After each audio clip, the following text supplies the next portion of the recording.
ये खबर SGT university द्वारा प्रस्तुत की गई है। 4 साल की बच्ची और चीन का प्रोपेगेंडा फुस। हमको इंडियन बोलो, नन्ही बच्ची की हुंकार। चीन का झूठा दावा, 4 साल की टिंकल का तमाचा। एक वीडियो ने बजाई बैंड, शी जिनपिंग का प्लान फ्लॉप। अरुणाचल प्रदेश भारत का, चीन को मिला करारा जवाब। नक्शा बदलो या नाम, अरुणाचल भारत का ही रहेगा। चीन दशकों से भारत के पूर्वोत्तर राज्य अरुणाचल प्रदेश को लेकर अपने झूठे दावों का ढोल पीटता आया है। शी जिनपिंग और कम्युनिस्ट पार्टी का पूरा तंत्र ये साबित करने में एड़ी चोटी का जोर लगा देता है कि अरुणाचल प्रदेश भारत का हिस्सा नहीं बल्कि उनका दक्षिण तिब्बत है। चीन की चालें पुरानी हैं, कभी नक्शे बदलना, कभी भारतीय इलाकों के नाम बदलना और अंतर्राष्ट्रीय मंचों पर झूठा नैरेटिव गढ़ना। लेकिन कभी कभी कूटनीति के बड़े बड़े सिद्धांतों, फाइलों और झूठे प्रचार पर एक छोटी सी आवाज ऐसा तमाचा जड़ देती है कि पूरा नैरेटिव ताश के पत्तों की तरह ढह जाता है। और ये कारनामा कर दिखाया है ईटानगर की महज 4 साल की मासूम बच्ची कारगा टिंकल गोंगू ने। ईटानगर की इस नन्ही बच्ची ने एक छोटे से वीडियो में जो बात कही है, उसने न केवल भारत के दिल को छुआ है बल्कि चीन के उस हर झूठे प्रोपेगेंडा की हवा निकाल दी है जिसके दम पर वो अरुणाचल पर अपना हक जताता है। टिंकल का ये वीडियो सोशल मीडिया पर जबरदस्त वायरल है, जिसे अब तक 20 लाख से ज्यादा लोग देख चुके हैं। जब कुछ अज्ञानी लोगों ने बार बार उसे चाइनीज कहा तो इस नन्ही बच्ची ने बिना किसी पेचीदा दलील के बिल्कुल साफ शब्दों में कहा, हमको इंडियन बोलो, हमें चाइनीज मत बोलो। हमको चाइनीज मत बोलो, हमको इंडिया बोलो। कारगा का ये मासूम लेकिन बुलंद जवाब कोई मामूली बयान नहीं है। ये एक जियोपॉलिटिकल स्टडी का विषय है कि कैसे भारत चीन बॉर्डर पर बसा एक आम नागरिक अपने खून और अपनी पहचान से खुद को भारतीय मानता है और कैसे उसका यह आत्मविश्वास चीन के पूरे विस्तारवादी प्लान को मिनटों में खारिज कर देता है। चीन हमेशा से ये चालाकी दिखाने की कोशिश करता है कि अरुणाचल प्रदेश के लोगों की शारीरिक बनावट और सांस्कृतिक समानताएं चीन या तिब्बत से मिलती जुलती हैं, इसलिए ये इलाका चीन का है। शी जिनपिंग की सरकार इसी नस्ली और शारीरिक समानता का सहारा लेकर दुनिया के सामने ये साबित करना चाहती है कि वहाँ के लोग असल में चीनी मूल के हैं। लेकिन 4 साल के टिंकल ने बीजिंग के इस पूरे प्रोपेगेंडा के गुब्बारे की हवा निकाल दी। जब उस बच्ची को चीनी समझा गया, उसने साफ कहा कि वो भारत से है, ईटानगर में रहती है और जब कोई उसे चाइनीज कहता है, उसे और उसके समुदाय को बहुत दुख होता है।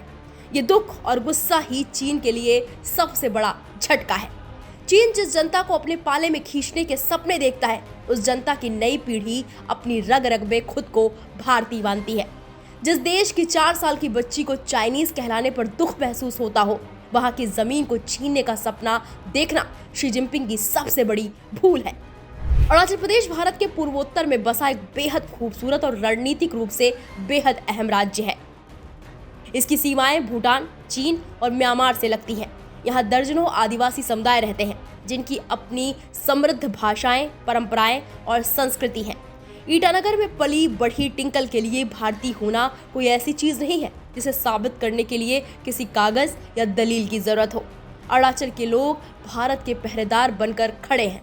जब भी भारत चीन सीमा पर तनाव बढ़ता है तो यही स्थानीय लोग भारतीय सेना के सबसे मजबूत मददगार बनकर सामने आते हैं। चाहे 1962 का युद्ध रहा हो या फिर हाल के सालों में तवांग में हुई झड़पें, अरुणाचल के लोगों की देशभक्ति पर कभी भी कोई सवाल नहीं उठा है। ऐसे में जब एक मासूम बच्ची कहती है कि हम लोग इंडियन हैं, वो पूरे अरुणाचल प्रदेश के उस अटूट विश्वास को दोहरा रही है जो सदियों से भारत माता के साथ जुड़ा हुआ है। लेकिन इस वायरल वीडियो का एक दूसरा पहलू बेहद गंभीर और आत्मनिरीक्षण करने वाला है। कारगा का गुस्सा केवल चीन के लिए नहीं था, बल्कि ये उस दर्द का नतीजा था जो पूर्वोत्तर के लोग अपने ही देश में सालों से झेलते आ रहे हैं। भारत के कुछ हिस्सों में आज भी अज्ञानता स्टीरियोटाइप करने का कारण बनती है। पूर्वोत्तर के लोगों को उनकी आंखों, रंग रूप और शारीरिक बनावट के आधार पर अक्सर चाइनीज, नेपाली या विदेशी समझ लिया जाता है। आप वास्तव में कहां से हैं, क्या आपको हिंदी आती है? क्या आप चीन से आए हैं? ये ऐसे सवाल हैं जो पूर्वोत्तर के बच्चों को बचपन से सुनने को मिलते हैं। जब कोई इंसान अपने ही देश के दूसरे शहर में जाता है और लोग उसे अपने देश का मानने से इनकार कर देते हैं तो वो दर्द बयां नहीं किया जा सकता। टिंकल ने इसी निराशा को एक मासूम सी गुजारिश में बदल दिया, हमको इंडियन बोलो प्लीज। टिंकल का ये वीडियो देश के बाकी लोगों को ये याद दिलाने के लिए काफी है कि भारत की खूबसूरती उसकी विविधता में है। भारत का कोई एक खास चेहरा नहीं होता। दक्षिण का भारतीय अलग दिखता है, उत्तर का अलग। पश्चिम और मध्य भारत के लोग अलग दिखते हैं और पूर्वोत्तर के भारतीय अपनी खास पहचान के साथ इसी गुलदस्ते का हिस्सा है। अगर किसी की आंख छोटी है या चेहरे की बनावट अलग है तो इसका मतलब ये कतई नहीं कि वो विदेशी है। भारतीयता शक्ल सूरत से नहीं बल्कि दिल और भावना से तय होती है। चीन की रणनीति हमेशा से सॉफ्ट पावर और सांस्कृतिक दावों के जरिए दूसरे देशों के इलाकों पर कब्जा जमाने की रही है। साउथ चाइना सी से लेकर तिब्बत और लद्दाख तक चीन यही चाल चलता है, लेकिन अरुणाचल प्रदेश के मामले में उसकी ये चाल हमेशा नाकाम रही है। और टिंकल जैसे बच्चों का आत्मविश्वास ये साफ करता है कि भविष्य में भी चीन की कोई दाल नहीं गलने वाली। बीजिंग को ये समझ लेना चाहिए कि नक्शों पर लाल स्याही से रेखाएं खींच देने या गांव के नाम बदल देने से जमीन अपनी नहीं हो जाती। जमीन उसकी होती है जिस पर रहने वाले लोग अपना दिल अपने देश के लिए धड़काते हैं। अरुणाचल प्रदेश भारत का अभिन्न अंग था, है और हमेशा रहेगा। जब तक ईटानगर के घरों में पलने वाली टिंकल जैसी बेटियां निडरता के साथ हमको इंडियन बोलो का नारा लगाती रहेंगी, तब तक दुनिया की कोई भी ताकत, चाहे वो कितना भी पावरफुल ड्रैगन ही क्यों ना हो, भारत की 1 इंच जमीन हासिल नहीं कर पाएगा। टिंकल ने अपने छोटे से बयान से न सिर्फ देशवासियों का दिल जीता है बल्कि चीन के झूठे नैरेटिव को भी हमेशा हमेशा के लिए फुस कर दिया है। टिंकल की इस मासूमियत और इतने बड़े दावे पर आपकी क्या राय है, हमें कमेंट सेक्शन में जाकर जरूर बताइएगा। बाकी बड़ी खबरों के लिए आप देखते रहिए दैनिक जागरण न्यूज़।